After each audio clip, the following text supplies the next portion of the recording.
really what Web3 is about is it's about providing tools to people so that they don't need to go through these intermediaries of massive, unprecedented power in order to do their day-to-day things that they want to do, whether it's, buy their groceries and get it delivered to their door, or whether it's just to share some photos with a friend.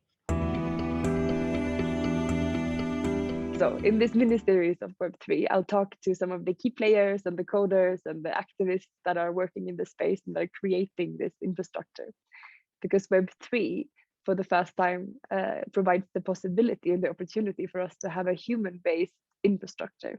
Because of its decentralized nature, we will automatically become co-creators of the technological infrastructure that we will then live with or under, depending on how.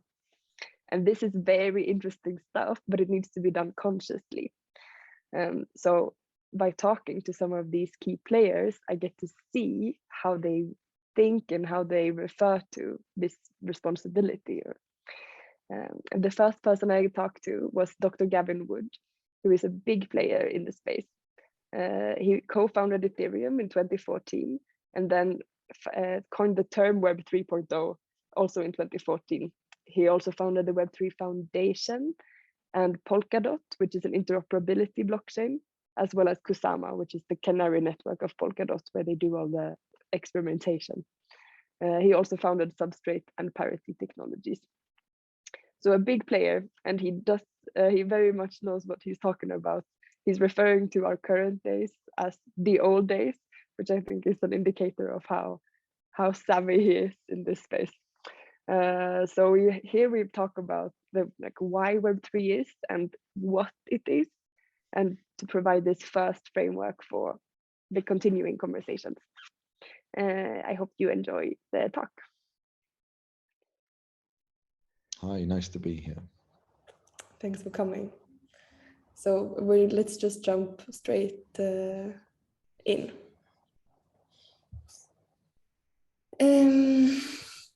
Good. So you actually coined the term Web3 already in 2014, which is now 7 years ago, so quite a while ago, and have been working in the space ever since. You founded the Web3 Foundation and Parity Technologies, as well as Polkadot and Kusama, and also co-starred Ethereum. So there's a lot of Web3 background with who you are and what you know. So I feel like you are the right person to ask when it comes to what it is. But before this, as far as I understand it, the whole basis of Web3 is, like the whole concept of Web3 is that the current system, the Web2 system, is not working. So before we talk about it, can you explain to us why it is not working, or what areas of it is not working? Sure. So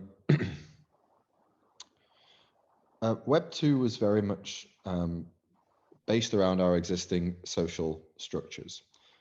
Indeed, it's based around the social paradigms and the general mentality that we have of building and interoperating and communicating as humans.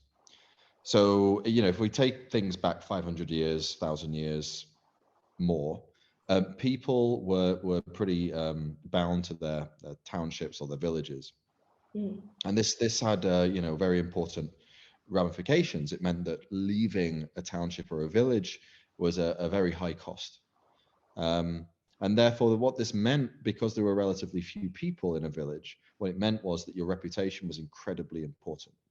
And it was recorded by each and every member of the village. Everyone would basically have a mental table about everybody else in the village and whether they were of good repute, whether they had maybe done something bad in the past, maybe they'd wronged them, maybe they owed them money, and whatever else. Now, as we moved into a more, initially, more connected nations, more connected worlds, more connected nations, the concept of a city came up where people really couldn't know everybody else in the same city. And obviously, as we globalized even beyond that, these kinds of sort of initial village-like systems where people sort of connect as peers with other people, and they sort of maintain a reputation sort of table in their head, they don't work anymore because there's way too many people. And so we've fallen back on other things. We've fallen back on effectively brands, right? This is what it comes down to: logos, symbolism. So we have things like, you know, we have institutions, right? We have banks, even elements of government. And these do not constitute an individual that is likely to do something, you know, is likely to act in much the same way from day to day, but they constitute groups of individuals, organizations. And our assumption is that if an organization was trustworthy at one point in the past, it will be continued to be trustworthy into the future. Now, this isn't a great way of dealing with the world, it turns out. And this is especially the case when institutions get larger, and therefore the effects of the external world, the ramifications of macroeconomic factors become ever more significant. And we see this with in a lot of ways, you know, in many respects, this kind of this way of thinking about who to do business with, who to transact with, who we are going to, as humans, when we're wandering around in our daily lives, who to actually interact with. It becomes a lot harder. It becomes a lot more what I would call trust bound. Basically, we have to blindly trust in these institutions, in these organizations. We have to trust that basically, because lots of other people are using them, that it's reasonable for us to use them. We also have to trust that because they haven't done anything bad in the past that we know about, that they will continue not to wrong us going into the future. Now, these are not great ways of operating in the world, right?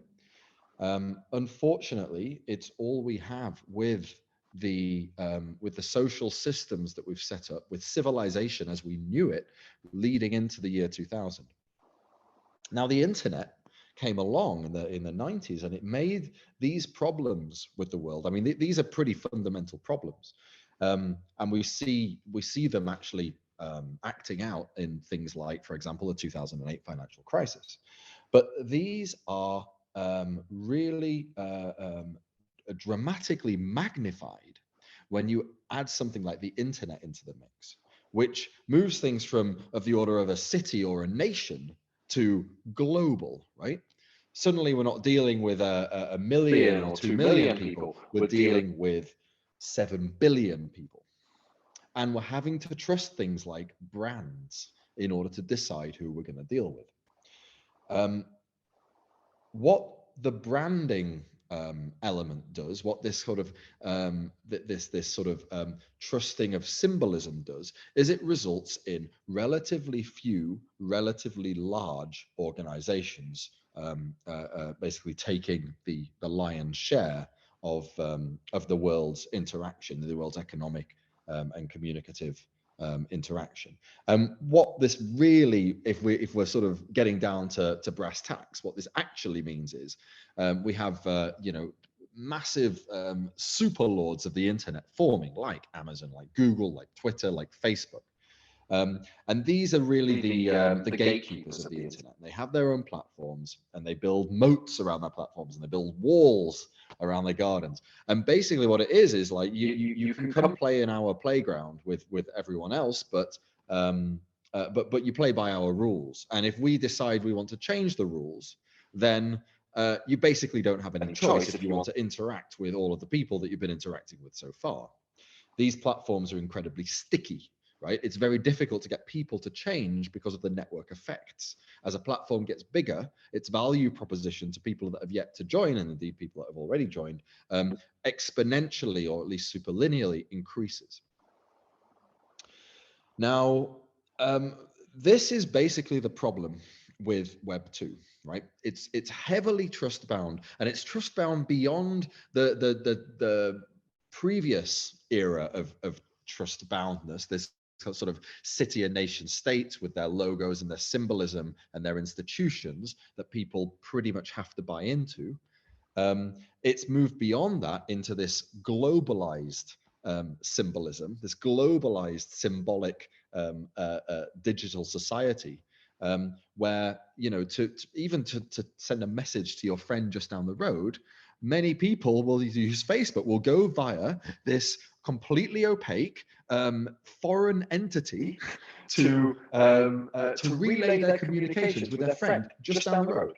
Like this would have been unthinkable 30 or 40 years ago, but today it's just the norm. And so this is this is the issue, right? We in order to do these day-to-day things, like say, hey mate, I'm going to meet you for a beer at 7:30, okay? We have to trust a huge multinational corporation with completely opaque internal operations and with a arbitrary rule set that's continually changing. That is a very proper and quite a deep problem explanation of our current world. But I mean, for sure, a lot of our current infrastructure is very obviously not working, and we see this everywhere. Like, it's crackling up. It's the whole discussion of surveillance capitalism, parallel to privacy, and all of this. So like, it is in flames. But what you were talking about in the beginning is a quite deep shift, no? So if it's all like, do we wait for it to burn down first, or do we build it new already? Like, where does Web3 come into this? Is Web3 the little fire that's going to burn the whole city down, or what? Or is it the new building? Well, I think Web 2 is already beginning to burn down, and it's not just Web 2, but it's the social, the broad society, the broad civilization, these social paradigms that Web 2 grew from, right? This very trust-bound infrastructure that we've created. Web 2 is exacerbating these problems, but the problems existed beforehand.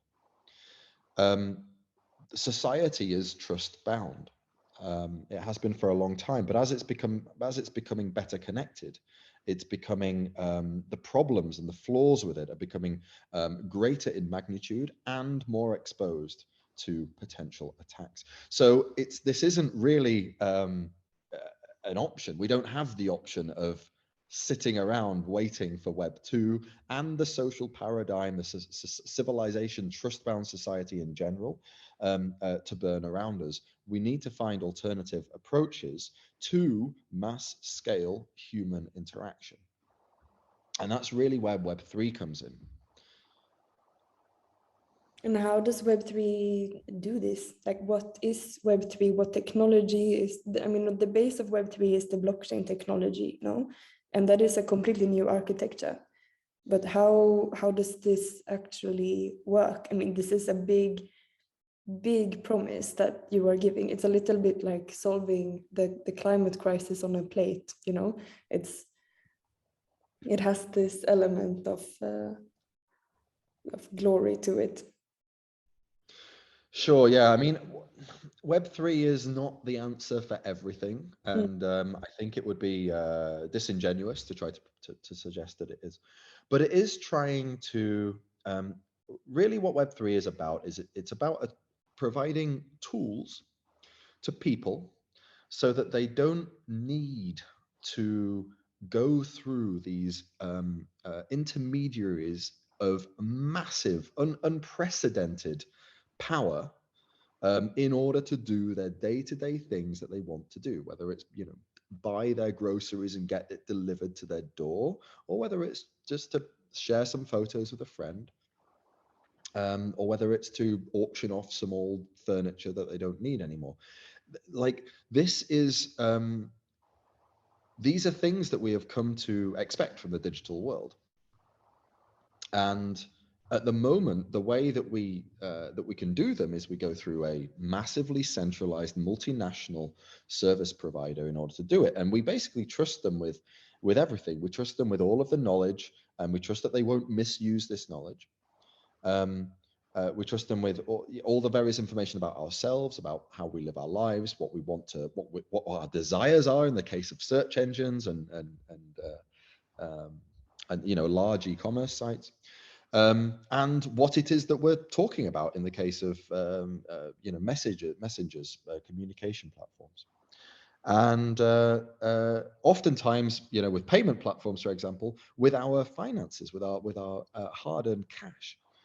And this is, this really isn't so good. And this is what Web3 aims to provide an alternative tool set for, a set of technologies, a set of protocols, formats, in order to allow these massively multi-user global applications to be built, these services to exist, but without any single all-powerful service provider that has access to all of this data and can use it for its own good.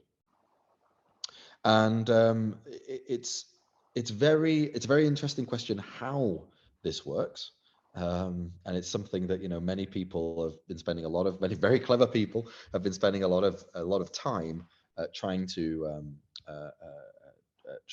sort of innovate and create these kinds of alternatives. But yeah, roughly speaking, a big chunk of Web3 is blockchain technology, which forms a big pillar of this concept of the trustless technology, which if you want a very quick definition is basically like how if I don't know, if I didn't know you, but I wanted to do some sort of deal with you, how could we arrange to do that deal, just the two of us, without bringing in a third party that we both trust, right?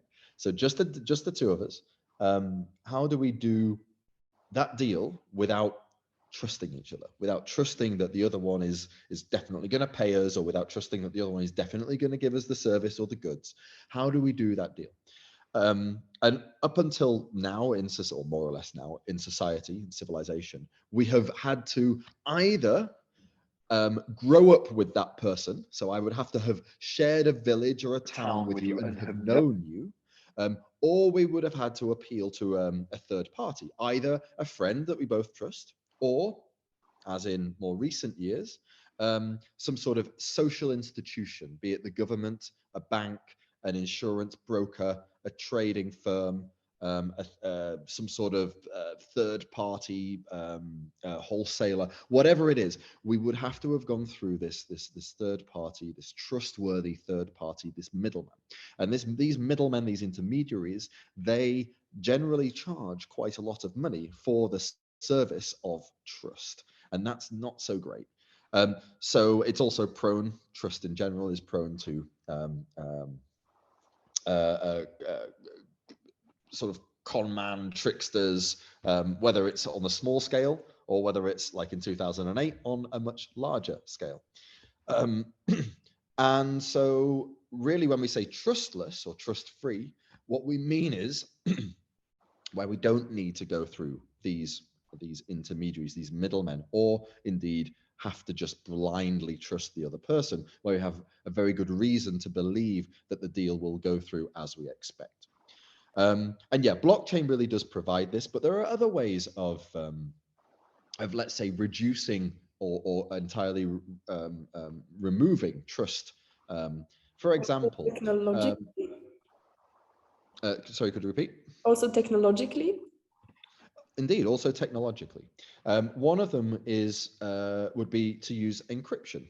So if I encrypt my message before I send it to you, then even if it happens to go through Google or Facebook and their various servers, then I still have a really good level of credible expectation that they won't be able to read the message. It'll just be me and you who can see what it is that I've written. Similarly, if I use digital signing technology, so again, cryptography, in order to sign the message with a key of mine, with a private key, basically, so that you know when you see this digital signature that someone who had access to my private key must have created it.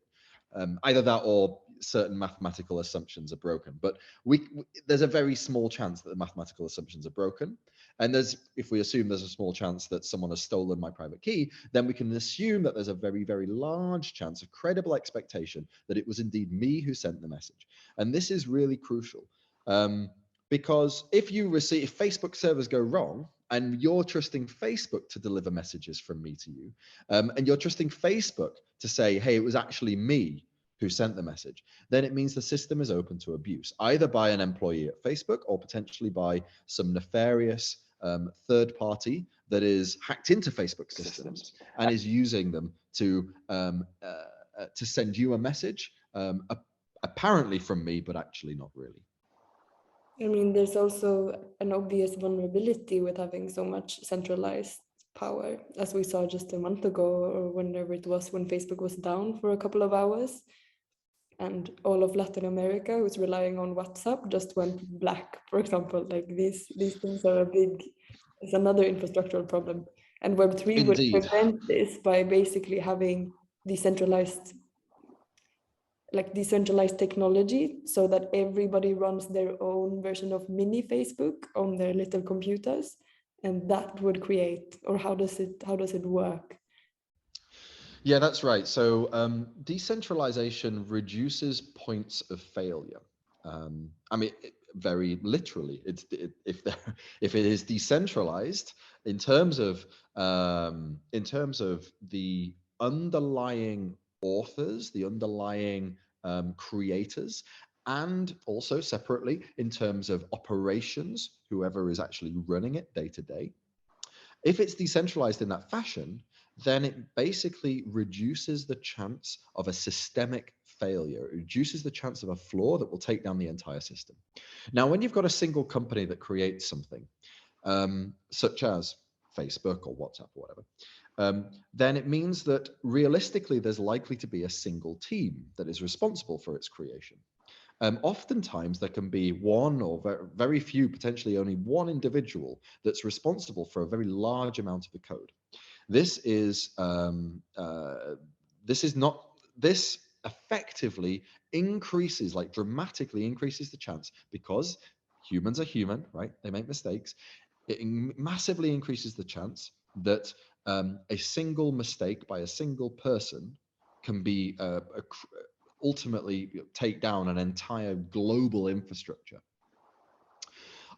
On the other hand, we have operations. If a single company is behind the operations of some particular service, as is the case with Google, with Facebook, with WhatsApp, right, with Twitter, with Amazon, then again, a mistake by a single person who is presumably contracted to keep the servers up, or a mistake in the various processes that the company uses to ensure that things are rolled out correctly, that things are upgraded correctly. A mistake here can again completely take down the entire global infrastructure. So it's problematic. And the reason that the internet and the reason that email have managed to stick around for so long without any major outage is because it's not actually centralized. There isn't a company called the Internet Corp that runs the internet, right? In the same way that Facebook runs Facebook and Google runs Google. The internet would keep going if Facebook went down or if Google went down. Yeah, sure, people wouldn't be able to search for things as easily, but it wouldn't be long before they figured out that there's a search engine called DuckDuckGo, or a search engine called Bing, or a search engine, Yahoo still works, or Alta Vista still works, right? There are alternatives. And the internet itself is really just a big network of independent individual nodes. If one node or even a large cluster of nodes go down, it kind of self-heals. It sort of roots things around so you're the nodes that are still up. Sorry, but you're recreating the internet then to some extent. Like it is going back to the vision that existed in the early 90s when it was new and it was deeply decentralized before it got monopolized and got into these big companies. Like it's a very similar ideological ground. Yes, in part. So the internet had these two elements of decentralization, right? It had the decentralization of its creation, in that many different computers, many different operating systems, many different pieces of software, each re-implemented elements of the internet software, right?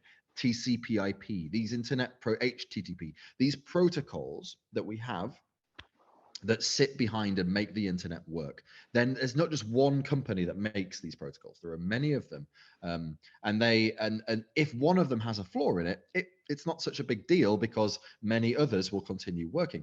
And it's the same with the other side of decentralization as well. Operation, right?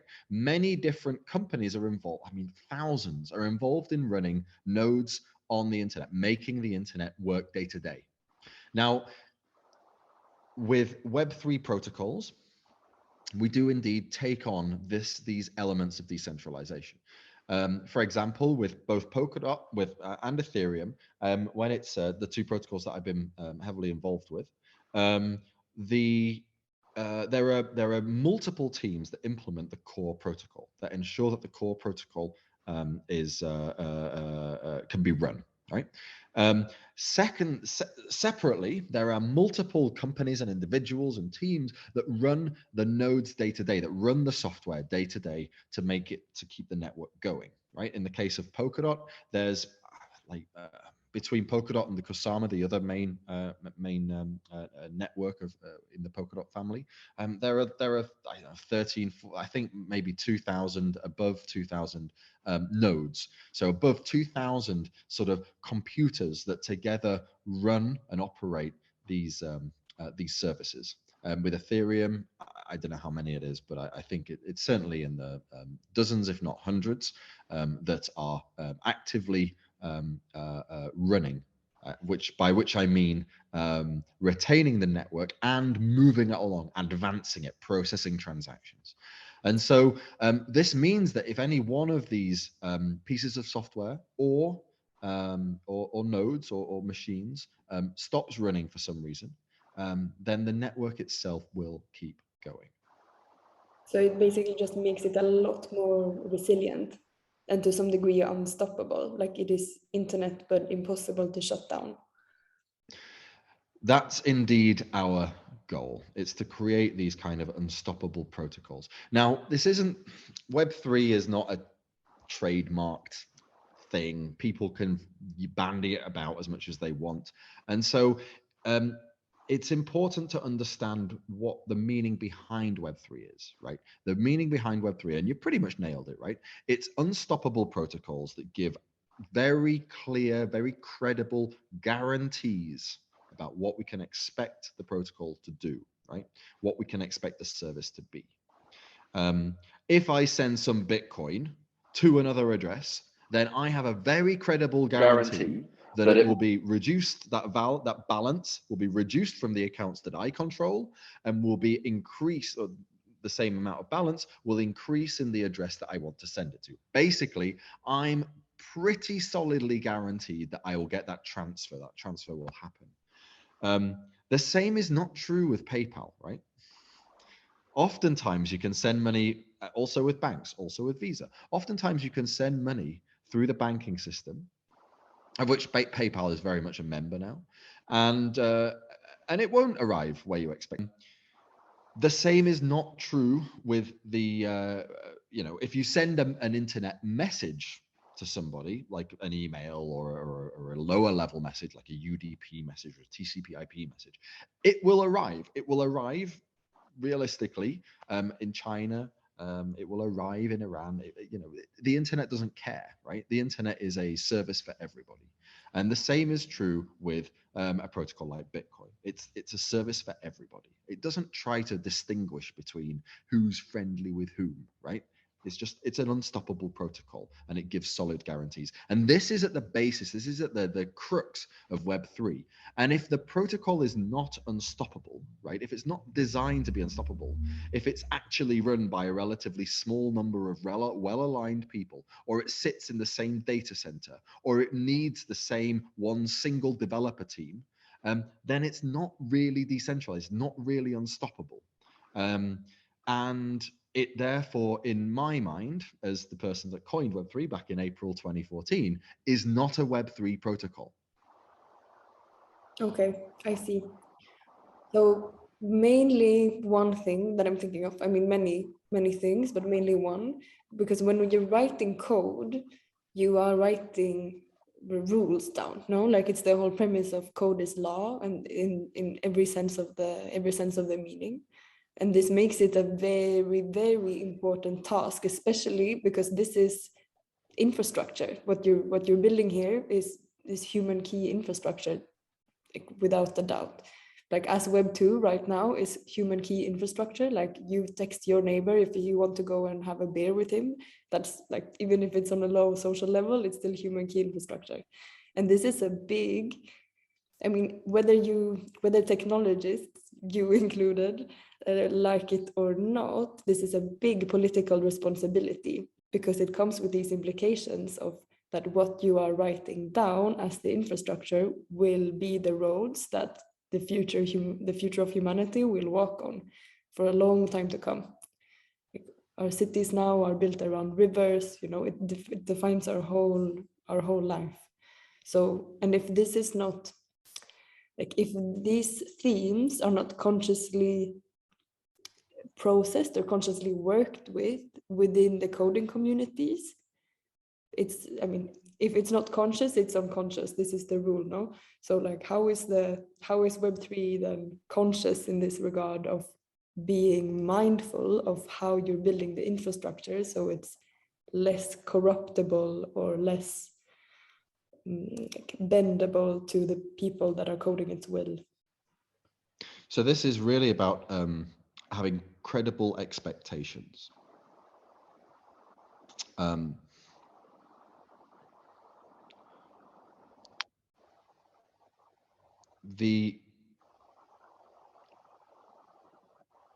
We have to think about how one's expectations can be thwarted by the tools that one uses, by the services that one uses. Web3, in principle, the sort of target with Web3 is to give absolutely solid guarantees over what it is that you expect to be doing. If you expect to be having a private communication with your friend down the road, then Web3 protocols should be able to give you as solid an expectation of that, as solid a guarantee of that, as technology, as human understanding at the time allows for. And it will never be perfect. Nothing is ever perfect, but it can be it can be pretty good, right? It can be a lot better than the services that we use at the moment, which revolve around complete and utter trust, blind faith that Facebook isn't scanning all of your messages, right? That there isn't an employee at Facebook that just wants to mess with you. That there isn't a third party that has managed to hack into Facebook systems that wants to scam you, or that just wants to pull all the traffic of the internet in order to do various analysis. We found with the Snowden revelations, for example, that unbeknownst to anybody, government systems were pulling in all of the various video links, not dissimilar to this one, because most of them went around unencrypted. Most of them were just sent in the clear. They were pulling in all these video links and scanning the images. And many government employees were watching basically people's very private vid sexting. I don't know what you call it, like sex videos. long distance couples trying to spice up their relationship a little bit. And it's this might not it's not cool. Yeah, all right, continue. Yeah, it's like these individuals, these people had an expectation that their link was private, and it was broken. And it was broken in this case by some fairly nefarious government-backed activity. But regardless of whether the law of that government supported that activity or not, doesn't really matter. The expectations were between those individuals. And the technology did not allow those expectations to be credibly guaranteed. And so really it's about us as technologists creating technology which does provide people with the with clear expectations and guarantees about what the technology can guarantee, but does not, on conversely, try to guarantee things that it cannot provide. So it's really about honesty. It's about honest technology. It's about technology that is good enough to give you the guarantees that you need and is honest about when it cannot give you the guarantees that maybe we would hope you don't strictly need. And the honesty you're referring to in this regard, it's not blind trust from us common people. It's basically because all of the code is made public and constantly updated in the clear. But then you still need some degree of technological, like you need some level of technological understanding or literacy, as you say in English. It works on two elements, and these are exactly corresponding to the two points of decentralization. So the first one is authoring, right? The software itself should not have flaws that allow third parties to compromise it. And yes, indeed, part of this is having it written by multiple people. Part of it is having multiple instances of it be written by separate teams. The rest of it is the fact that it's open source, right? The fact that anybody can come along and actually check that it does what they want it to do. Now, yeah, sure, there will be many people that do not have the technical ability to go through a large code base and check that it does what they expect it to do. But unlike law, code is pretty easy to find someone that can understand it. It's easy if you're so minded to teach yourself coding. Many people learn JavaScript. It really doesn't take that much. Now these systems are complex, and it would be unreasonable to say literally anybody could do it. But realistically, everyone in the world likely has someone in their friendship circle that they could reasonably trust to go into the code and at least have a bit of a check, or at least know someone that has that ability. And this is simply not the case with what we have at the moment with Web 2, right? There is no way I can look at Facebook's code and see that it and give it a check. I can't even hire someone to look at Facebook's code and give it a check, right? Doesn't exist, impossible. Now, the other point of decentralization is operational decentralization, right? Now, this comes down to allowing low barriers to entry. So anybody can run, for example, if we call it Polkadot, call them validator nodes. These are nodes that run the network. They advance the network, they process transactions, and they check all of the other nodes are processing transactions correctly. Now, it's important that anybody can run one of these validator nodes, right? Anybody can go through the entirety of the transaction history and check every single transaction. And they can do it on standard hardware. They don't need expensive custom hardware to do that. They don't need to get someone's permission to find the history of all the transactions and check them. No, they can do it themselves on their own computer without asking any permission to see this history, this data. And that's another crucial element of Web3 is this operational transparency and decentralization. And again, you cannot do that with Web 2 style protocols like Facebook, like WhatsApp, like Twitter, right? You can't get operational transparency. You can't go to Twitter's offices and run your own node and check that Twitter did its stuff. You can't go to Facebook's offices and check that everyone who sent you a message, that their message was actually relayed to you. You can't do that. Facebook won't let you, right? But this is such a deep, sorry. I mean, this is such a deep shift of how one views the world. Like these are very, very, very deep myths of our society. I mean, it's everybody has their secret recipe that they do not share with anyone. Like, have Coca-Cola even made their recipes public? I mean, it's such a common concept of reality to have these core parts of privacy. That is the value that you provide to the people. But I think what makes Web3 so difficult to understand, or the concept of it for most people, is that it's a very deep shift of how we live our lives in relation to each other and how we interact with the services that we have around us. Because then it's us becoming co-creators of everything that we are using on a day-to-day basis in the digital realm to some extent, which is, or am I getting it wrong? It's right, no? Partly, but there is a bit of a miscomprehension here. Privacy is what we do not have with Web 2. Now, so privacy, you of course will be thinking, well, hold on, Coca-Cola's recipe is secret, therefore it's private. Well, no, that's privacy. That's Coca-Cola keeping a particular thing to itself, right? Now, that's secrecy, right? That's saying I have a piece of information and I will not share it. Now, you can always do that. That's not an issue, right? That's in Web 2, that's in Web 3, that's in throughout history.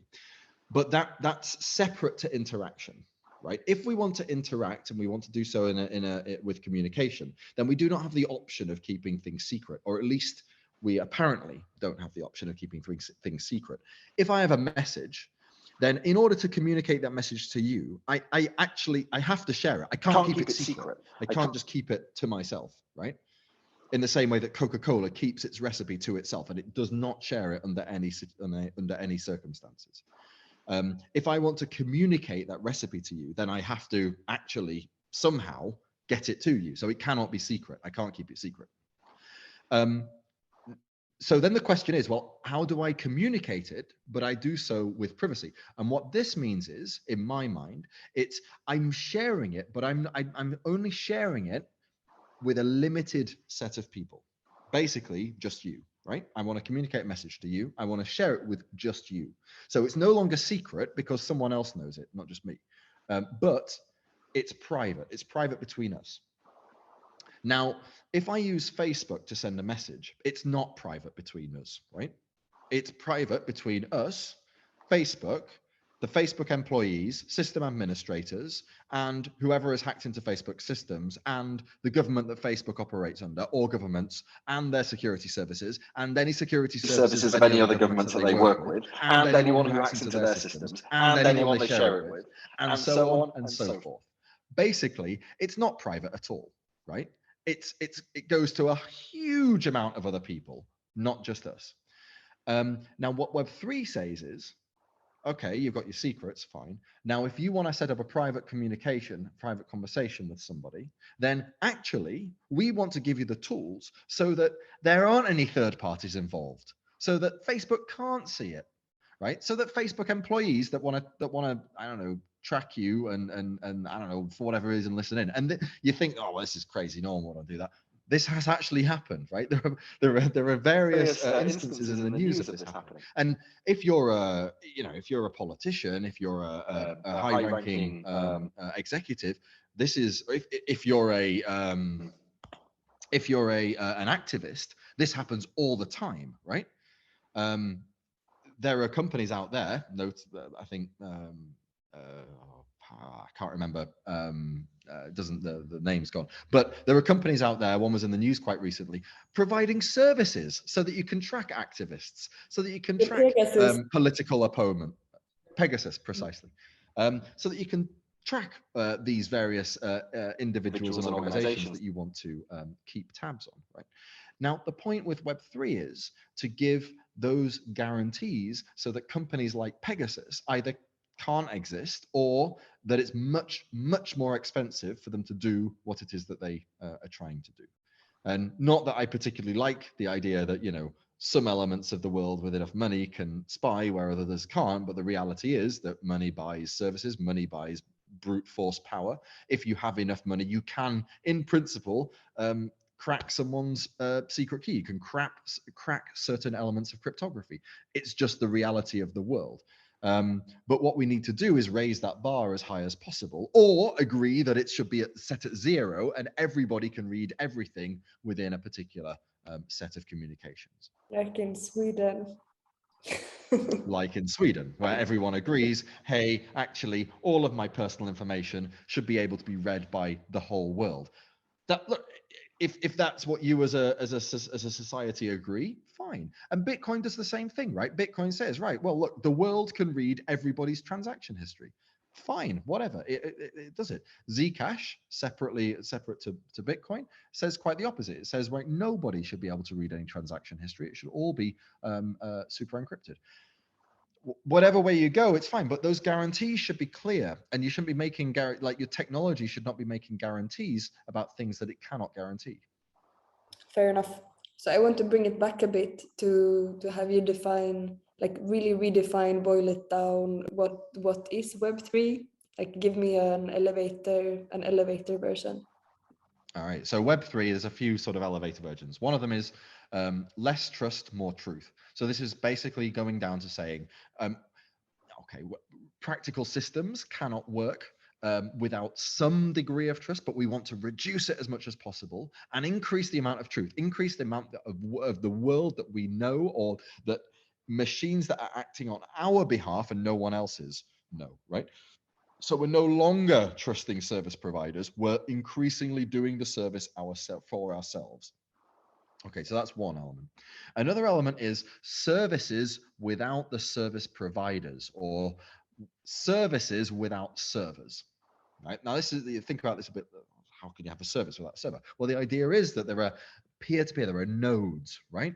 And the nodes, you don't trust the nodes in the same way you trust the service provider, in the same way you trust Facebook, right? To tell you what's going on. The nodes sort of each collaborate with each other without trusting each other in order to figure out what's going on and advance the network, sort of get things going. A little bit like how human society works, right? We don't, human society in a village, not human society now. So human society in a village, you trust each other a little bit, but not much more than a little bit. So it's like, yeah, sure, I'll lend you a $5, fine. You see if the person pays you back. If they don't pay you back, well, that wasn't so good. You trusted them a little bit. You only lost a $5, so it's not a big deal. There's only 100 people in the village. At most, taking this kind of strategy, you're only going to lose £500. And realistically, most people will be trustworthy, and so you can expect to get most of that back. But it will be a good way of finding which elements you cannot trust. And these kinds of strategies, that they use a little bit of trust, but they aim to find a lot of truth, are ways that we can work out how to have services without individual servers, without having to go to these service providers. So that's 2. Did you say you had 3 different elevator pitches? One is less trust, more truth. Services without service. If you had to draw a third one out.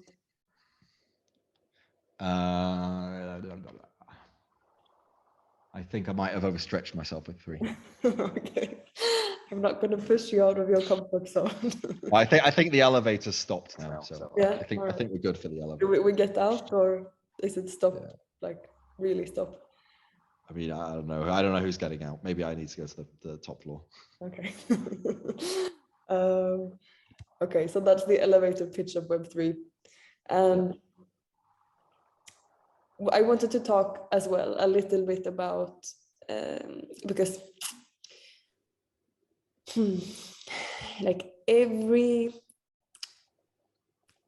ecology, let's call it, like every large complex human network needs some sort of governance system. Our current ones, I mean, we have several in place. We have the nation states, and then we have a different monopole website, servers, Facebook, Google, Amazon, all of these, but they're all governed in different ways. And I know that you are working with different types of governance and different types of how to upgrade democracy to some degree with your projects, like in Polkadot and Kusama. Can you talk a little bit about how you are working with these new governance methods for the new systems, for this new era? Yeah.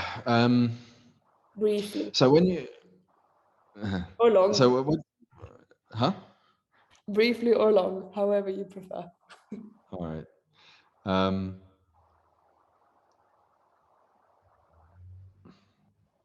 so governance is ultimately comes down to it's a process, right? There are rules associated with the process. If we look at nation states governance, the rules are pretty sophisticated. I mean, not that sophisticated, but pretty sophisticated. You have elections. You generally vote for a representative. Potentially, you vote for a representative party, and they then put the representative in place.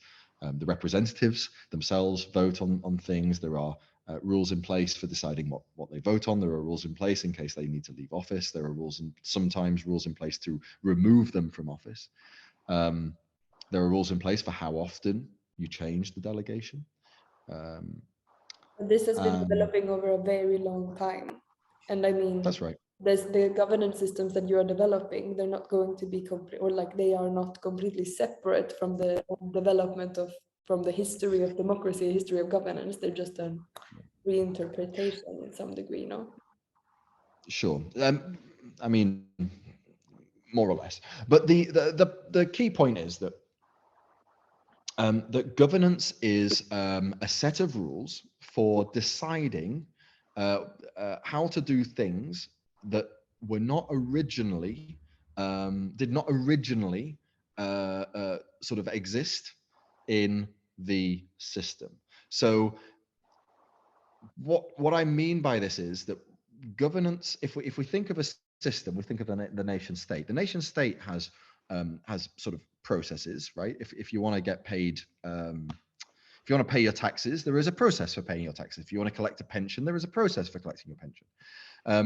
And the rules surrounding pensions and taxes are well understood, or at least they're written down, and they should be in principle unambiguous, right? So they're well understood. They operate, and in principle, they can operate in perpetuity. No new laws need to be passed for the pension system and the tax system to keep running, in principle. Separately, if we look at when we want to alter, so something maybe happens in society, new technology comes along, there are so broad social changes. Look at, for example, the shift in moral attitudes towards sexuality over the last 150 years. It's homosexuality in the UK used to be a problem, used to be against the law. Then it sort of was repealed, and now they're like issuing. It's beyond repeal. They're issuing pardons to people that have convictions under those old, outdated, repealed laws. So there are external factors. Moral attitudes, technology, ecology, the environment. These often require unexpected changes to be made to the system, to governance, to what government does. Level 1 shift. Then there's deeper shifts, like from humanities, in the axial era or the Renaissance and all of these. So these shifts require at least politicians would like to think, require new laws to be made. And it's these lawmakers who are charged with creating the new laws. So what I call governance is this decision-making capacity of a system to change itself, right? To evolve. So just like the nation state evolves, it evolves new laws over time. As it's the environmental factors, the externalities that it finds itself in changed.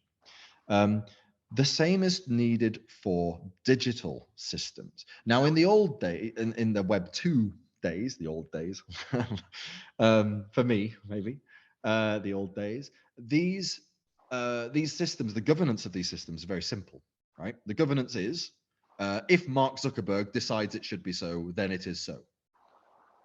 Easy. Very, very simple form of governance. Dictatorship, right? we would hope, benevolent dictatorship.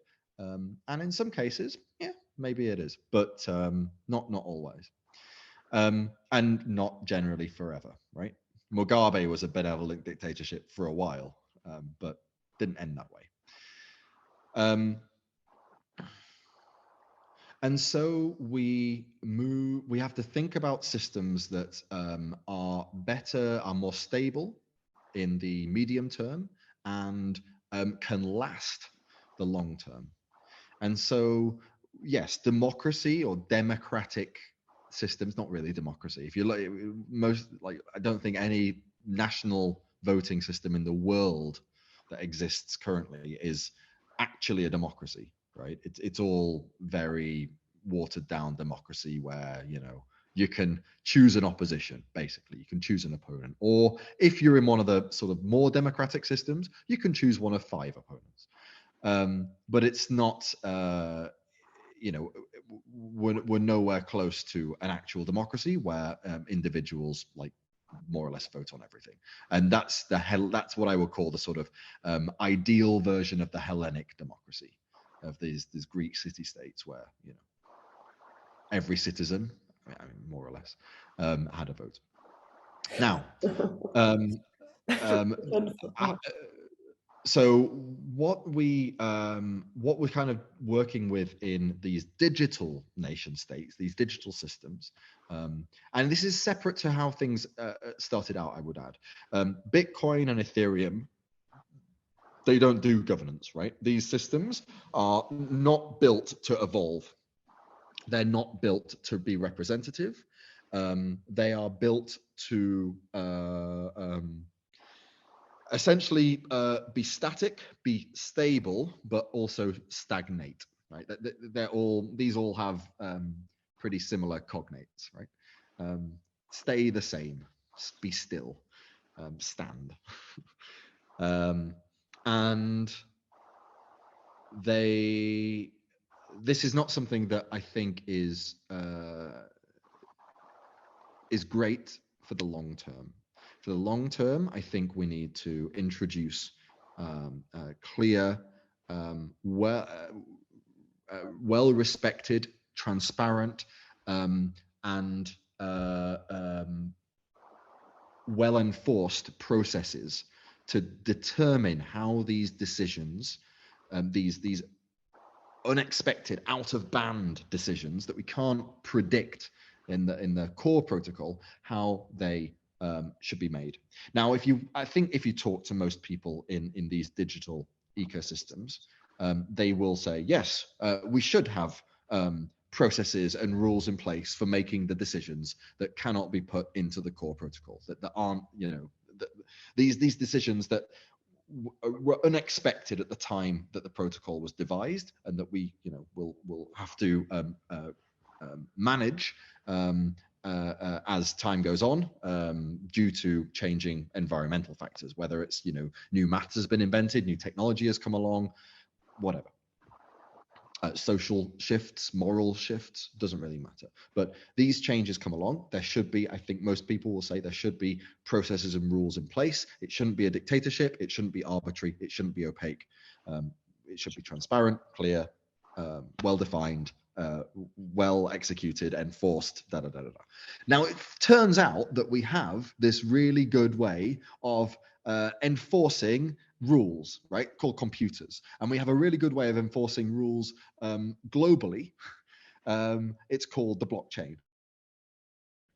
So really what my work in governance is taking these rules, these rule sets that we use to make decisions, and just transforming it into the blockchain environment. Now, the actual sets of rules to determine how these decisions are made, that's pretty hard, right? Many social political philosophers have been working over the centuries to try and work out good ways of making decisions for human systems. You know, we haven't really landed on any one that's particularly great. We've just got a lot that have trade-offs. Are there any core essentials? Like, are there any essentials in the governance systems that you are building? Any core values in this regard? Yes. they should serve the stakeholders of the system. So in our terms, like in the world's current terms, these are the citizens. Let's say, yeah.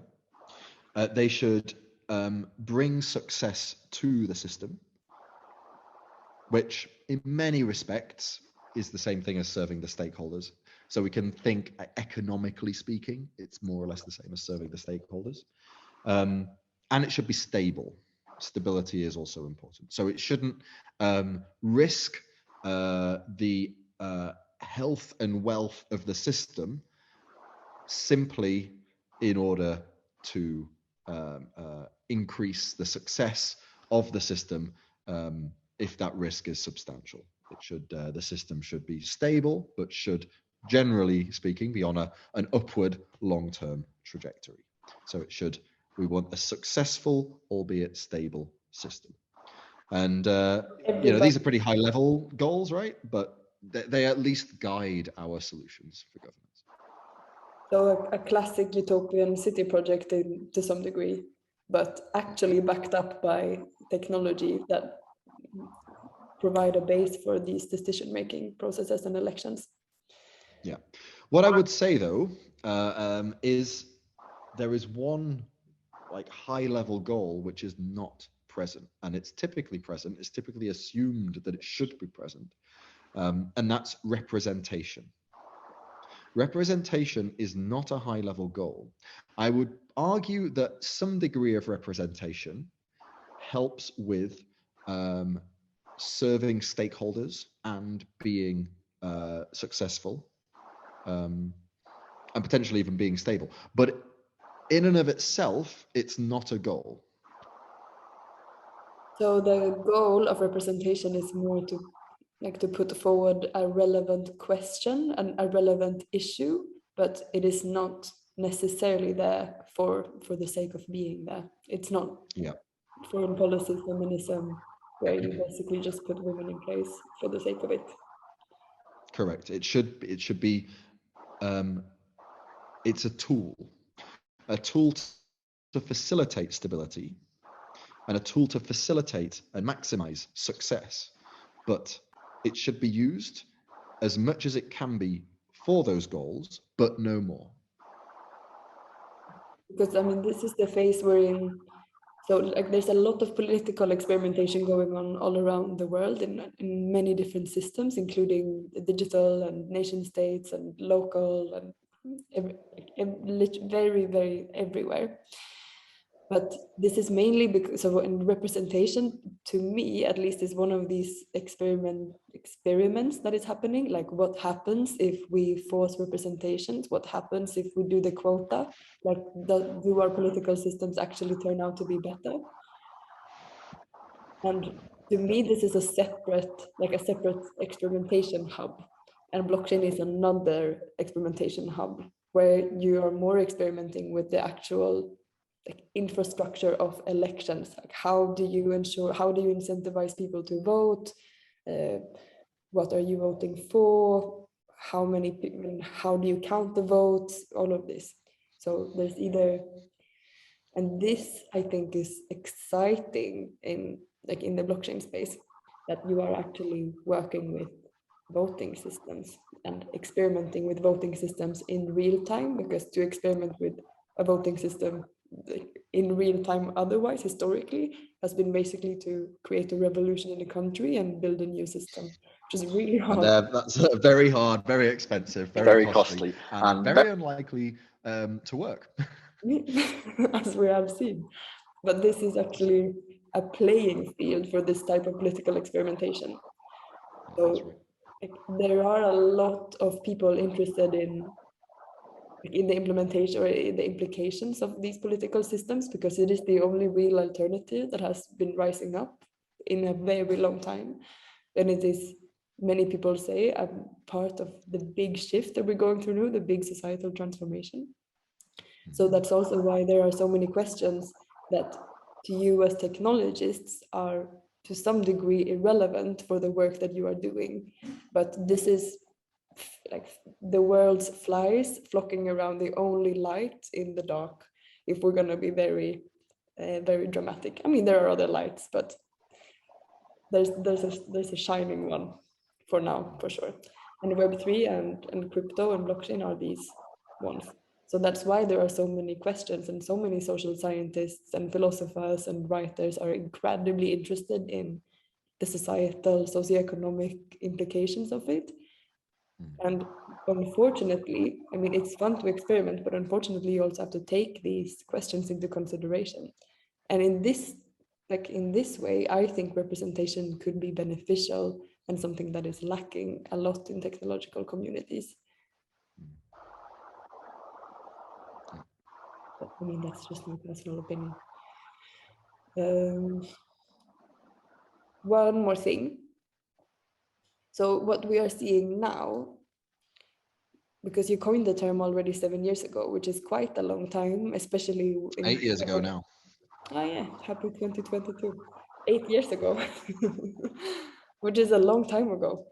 And to you, I mean, the way that you are talking about it, you're obviously very deeply involved and can talk about it on a complex level. But for the vast majority of the people on the planet, this is not the case. So as the world is trying to figure out how a decentralized system would, what is that? Is that anarchy? You know, like this is the level. You have been working along at a lot of different projects. So what is it? So is there anything in particular that you are working on now that we will see the fruits of in, say, 8 years' time? Like what is in the Parity lab at the moment? The Polkadot Kusama Parity lab at the moment? There's a lot. We enjoy trying new things. We are builders at heart, and we have a lot of ideas. I think one of the big things that we'll likely see in the not too distant future is a new governance system that I'm personally working on, and this is designed to be fairly general, so potentially could help human organizations manage their own governance relatively easily. Obviously, Polkadot is my main project, and this is something that Parity will continue working on and evolving and adding to, of which governance is one avenue. There are many others, but most of them are pretty sort of hardcore technical. They're not especially relevant outside of the Polkadot ecosystem. But a couple of other things, like maybe one of the sort of early stage ideas is certification. So really trying to create something very something to help the world express its opinions, because ultimately that's all authority. If you take away strength of arms, then that's all authority and authorization and credentials and authentication and certification is. It's an opinion. It's someone or some organization that states an opinion about someone or some other organization, and thinking about how to do this in such a way that everyone can benefit is, I think, quite an interesting proposition. So some way that really is ultra general. What else? There are lots of ultra general. How do you mean ultra general? Can you stay a bit here? Effectively a way that ensures that, I mean, we have lots of things that are, authentic, certified, guaranteed, like a lot of different instances of really wanting to make a statement about someone or something else. Whether it's I'm a person and this other person is my friend, or I'm a government and this person is a citizen, or I'm Louis Vuitton and this is one of my handbags, or I'm a university and this person graduated with this degree at this year and these grades, or I'm a pharmaceutical company and this is a legitimate medicine. There are so many of these pieces of certification that are important and that are all done in different ways with varying capacities for corruption. And it would be really nice if we could collect them all together and make a technology that allowed them all to exist and interoperate. Like just a better certification process, like a better certification protocol, like a legitimate Rainforest Alliance certificate where you can guarantee that the farmer hasn't been bribed off by some dude. Or the middleman, or one of the employees, or the administrator of the computer system, or any one of a number of other corruptible forces. And it could not even be a malicious force. It could be like a government or an accident, an error. There are lots of corrupting forces in the world, and it would be really great if we could have a cheap, ubiquitous way of certifying, of giving an opinion and have it be recorded and easily accessible. There's some proper political power in building that code. Build it and they will come. Okay, good, beautiful. Is there anything else you'd like to add, because it's getting a bit late? I think we had a good chat, so I'm happy to pin it here.